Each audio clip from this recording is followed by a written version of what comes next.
శ్రీ గురుభ్యో నమ. శ్రీ మహాగణాధిపతయే నమ. ఇక వృశ్చిక రాశి వారికి, ఈ రాశి వారికి ఈ నెలలో ప్రతి పనుల యందు శ్రద్ధ లేకపోవడం జరుగుతుంది. ఏదైనా అలసత్వం, చేతాన్లే, తొందర ఏమొచ్చింది అనేటువంటి ఒక అలసత్వం అనేటువంటిది ఏర్పడుతుంటుంది. దానివల్ల నష్టాలు కలగడం అనేటువంటిది ఏర్పడుతుంది వృశ్చిక రాశి వారికి. ఇష్టమైన వస్తువులు అమ్ముకోవడం కూడా జరుగుతోంది కొన్ని విషయాలలో.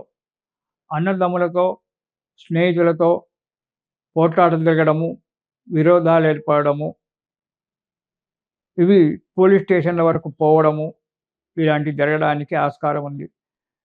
ఎవరితో మీరు మాట్లాడినా, మీరు మంచి చెప్పినా, చెడు చెప్పినా ఎదుటివాడికి అది చెడుగానే కనిపిస్తుంది. దానివల్ల పోట్లాటలు ఏర్పడతాయి. కాబట్టి సాధ్యమైనంత వరకు మౌనంగా ఉండడం మేలు వృశ్చిక రాశి వారు. అప్రమత్తంగా ఉండాలి. ప్రయాణాలు చేసేటప్పుడు మాత్రం అప్రమత్తంగా ఉండండి. అసందర్భ ప్రేలాపనలు చెయ్యకండి. మీరు అసందర్భ ప్రేలాపన చేయడం వల్ల 10 మందితో విరోధం ఏర్పడుతుంది. మీకు సమయానికి ఎవరు కూడా ఆదుకోవడానికి రాకపోవడం అనేటువంటి జరుగుతుంది. కాబట్టి ఆవేశాన్ని పొందకుండా, అసందర్భ ప్రలాపాలు చెయ్యకుండా అప్రమత్తంగా ఉంటూ కార్యక్రమాలను నెరవేర్చుకోవాలి వృశ్చిక రాశి వారు. ఈ నెలలో మీరు చేసే ప్రతి యందు, ప్రతి క్షణము ఆటంకాలు ఏర్పడేటువంటి ఒక కనబడుతూ ఉంటుంది. ఆ సందర్భం కనబడుతూ ఉంటుంది. కాబట్టి నిదానంగా, సహనంతో, శ్రద్ధతో అడుగు ముందుకేయడం చాలా మంచిది. ఇక లావాదేవీల విషయంలో చాలా జాగ్రత్తగా ఉండండి. కొన్ని గొడవలు జరగడానికి ఆస్కారం ఉంది. అవి కోర్టు వరకు పోయేటువంటి ఒక ఆస్కారం కూడా కొంత కనబడుతూ ఉంటుంది. కాబట్టి లావాదేవీల విషయంలో తగు జాగ్రత్తగా ఉండడము చాలా అవసరము. చాలా వరకు మనశ్శాంతిగా, మనస్సును ప్రశాంతంగా ఉండడానికి అభ్యాసం చేసుకోండి. తొందరపాటుతనాన్ని వదిలిపెట్టండి. అసహనంతో ఉండకండి. సహనంతో కార్యక్రమాలు నెరవేర్చుకోండి. అసందర్భ ప్రేలాపనలన్నీ కూడా మరచిపోండి వృశ్చిక రాశి వారు ఈ నెలలో. ఇక మొదటి వారం గనక మనం చూసుకున్నట్టయితే ఆదాయం బాగానే ఉంటుంది. కులాచారములందు, అంటే మన సాంప్రదాయం నందు భక్తి శ్రద్ధలు పెరుగుతాయి. గృహ నిర్మాణానికి ఆలోచనలు చేయడం కూడా జరుగుతూ ఉంది. మంచి పనులు చేయడం వల్ల సంఘంలో గౌరవం పెరగడానికి ఆస్కారం కూడా ఉంది మొదటి వారంలో. ఇక రెండవ వారం కనుక చూసుకున్నట్టయితే కుటుంబ సభ్యులతో కలహాలు ఏర్పడడం అనేటువంటిది జరగడానికి ఆస్కారం ఉంది. బంధువులతో కూడా విరోధాలు ఏర్పడము, స్నేహితులను ఒకరిద్దరు ముఖ్యమైన స్నేహితులను దూరం చేసుకోవడం కూడా జరుగుతూ ఉంది. జాగ్రత్త. దుర్మార్గులైనటువంటి కొందరు మీతో స్నేహితం చేయడానికి ముందుకొస్తారు. ఈ దుర్మార్గులతో స్నేహం చేసి ముందు నుంచి ఉన్నటువంటి మంచి మిత్రులను పోడగొట్టుకోవడం జరుగుతుంది. చాలా జాగ్రత్తగా ఉండడం చాలా మంచిది. దుర్మార్గుల వలన మీకు భయం కూడా ఉంది. అంటే దుర్మార్గులు అంటే గుండాలు కావచ్చు, ఇతరత్రా కావచ్చు, మీ స్నేహితులలోనే మీ మీద ఒక రకమైన చెడు భావన పెట్టుకొని ఉండేవాళ్ళు కావచ్చు. అలాంటి వారి వల్ల కొద్దిగా బాధలు కలిగేటువంటి ఒక ఆస్కారం ఉంది. కాబట్టి తగు జాగ్రత్తగా ఉండడం చాలా మంచిది. అతిగా, అసందర్భంగా మాట్లాడడం మంచిది కాదు. మౌనంగా ఉండడం చాలా శ్రేయస్కరంగా ఉంటుంది వృశ్చిక రాశి వారికి. ఇక మూడవ వారం కనుక చూసుకున్నట్టయితే కొన్ని అనుకోని ఆపదలు రావడం జరుగుతూ ఉంటుంది. కొన్ని అశుభ వార్తలు కూడా వినడం జరుగుతుంది. ఈ ఎప్పుడు అనారోగ్యంగా ఉండడము, లేజీతనంగా ఉండడము, చేసేటువంటి పనులలో శ్రద్ధగా చేయకపోవడము, దానివల్ల 10 మంది చేత తిట్లు పడడము, ఉద్యోగస్తులకు అధికారుల చేత మెమోలు రావడము, ఉద్యోగస్తుల యొక్క ఒత్తిడి, అధికారుల యొక్క ఒత్తిడి, ఇటు రాజకీయ నాయకుల ఒత్తిడి, ఇవన్నీ కూడా మీకు ఒకేసారి మీ పైకి రావడానికి ఆస్కారం ఉంది. కాబట్టి ప్రతి అడుగు జాగ్రత్తగా వేయడం చాలా మంచిది వృశ్చిక రాశి వారు. 2-3 వారాలలో, 3-4 వారాల్లో కూడా రాజకీయ ఒత్తిడి. కాబట్టి ఏ పని కూడా అశ్రద్ధ చేయకుండా పని యందు మనస్సు పెట్టి కార్యక్రమాలు నెరవేర్చడానికి ప్రయత్నం చేయండి. నెరవేర్చండి, శుభాన్ని పొందండి. ఇక 4వ వారం యత్నించినటువంటి యొక్క కార్యాలు కొన్ని భంగం కావడానికి ఆస్కారం ఉంది. కొన్ని మంచిగా జరగడానికి కూడా ఆస్కారం ఉంది. మీకు ముఖ్యమైన స్నేహితులు ఒకరిద్దరు ఉంటారు. ఆ స్నేహితుల యొక్క సలహాలు తీసుకోండి.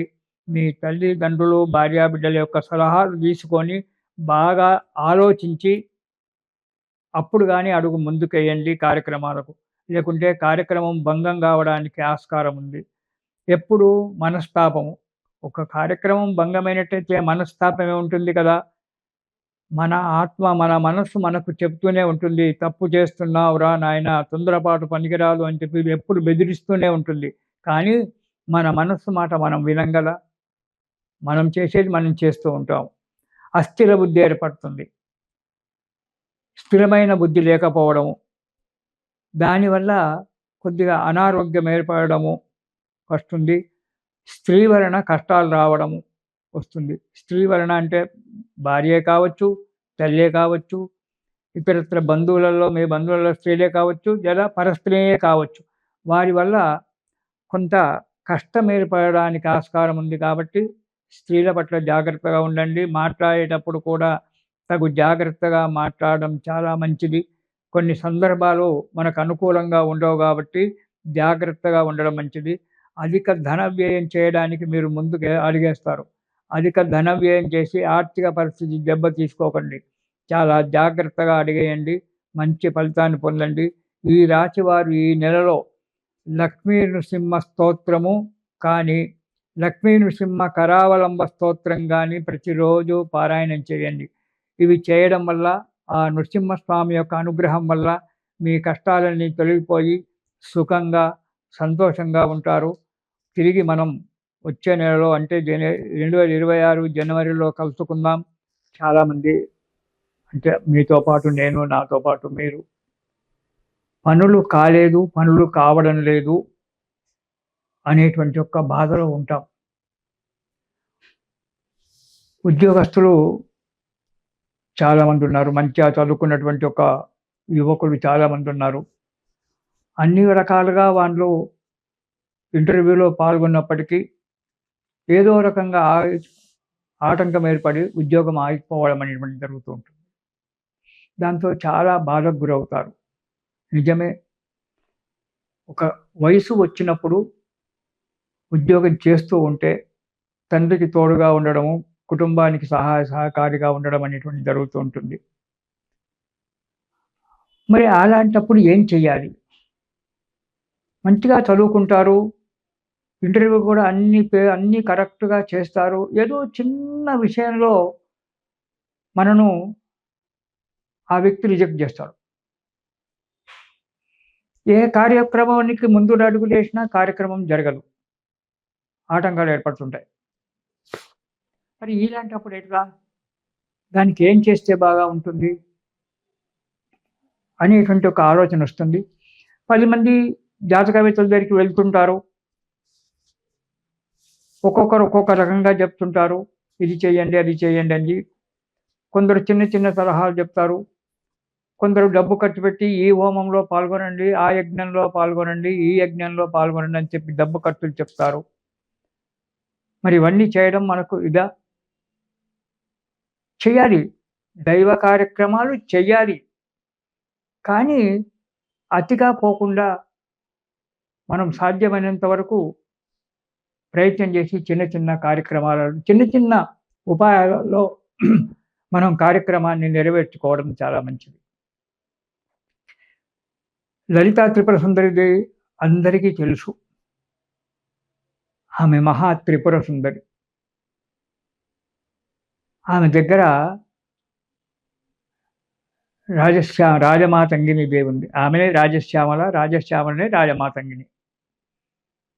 ఆ రాజమాతంగిని దేవి ఉంది.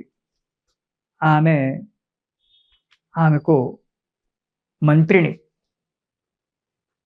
మంచి సలహాలు ఇచ్చేటువంటి ఒక రాజమాతంగిని దేవి. ఆమెనే రాజశ్యామల అని కూడా అంటాం. ఈ రాజమాతంగిని దేవిని గనక మనం ప్రతిరోజు ఆమెను కీర్తించినట్టయితే లేదా ఆమె యొక్క నామాన్ని స్మరణ చేసినట్టయితే ఎంతో ఫలితం కలుగుతుంది. చిన్న మంత్రం, ఓం శ్రీం రాజమాతంగిని శీఘ్రం కార్యసిద్ధిం కురు కురు స్వాహ.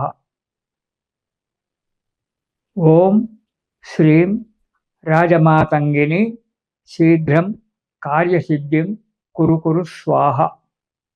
ఈ మంత్రాన్ని గనక ప్రతిరోజు 108 సార్లు, అంటే ఒక మాల, జపమాలలో ఒక మాల 108 సార్లు జపం చేసినట్టయితే ఉద్యోగం రాని వారికి ఉద్యోగం రావడము, అనుకున్న చోటికి బదిలీ కావడము, చేసే కార్యక్రమంలో చక్కగా నెరవేరడము జరుగుతూ ఉంటుంది. సుఖంగా సంతోషంగా కాలాన్ని గడుపుదాం.